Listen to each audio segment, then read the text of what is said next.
That's the reason why people make wrong ethical decisions. So before we make those decisions, even if it's the shoulder, to shoot or not to shoot, to abort or not to abort, we should follow those 4 ethical guides. Are we acting out of self-interest? Are we acting out of ill will? Is it delusive? Are we acting out of fear? If we can tick them off, we're not acting out of any of those. The chances are, huge chances are, you're making good karma. It's coming from the right place, it's compassionate, no matter what that act or that speech is. Going back to delusion, that I did mention earlier about the vet, or putting someone out of their misery, or putting the kangaroo out of their misery, when you hit them on the side of the road. And of course, as you all know, you probably heard here before, in most cases you're not putting the animal out of their misery, you're putting the animal out of your misery, simply because you can't stand to see something suffer. But the delusion part of this ethical problem of euthanasia, or taking an animal to the vet and asking it to be put down, you may have heard me answer that question here in a very useful way. That if ever that happens to you, that it's your animal and the vet tells you, I have to put that animal down. Or if you happen to be a vet and you have a dog or a cat there which is very sick and you're considering sort of killing that animal, what should you do?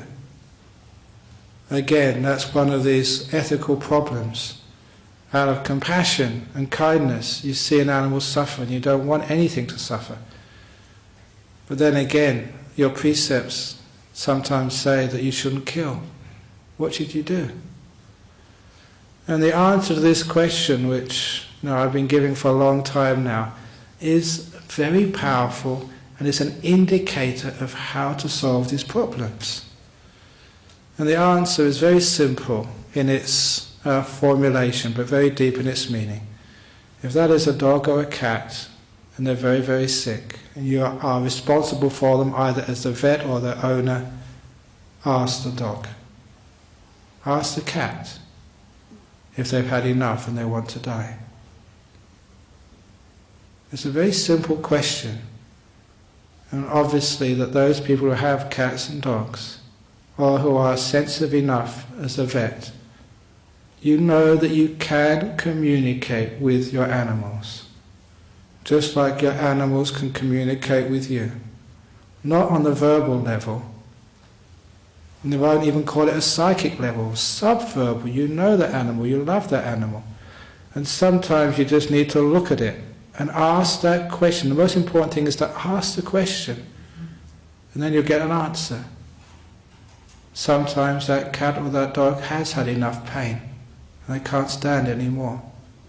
In that case, it's the cat's decision. They want to go.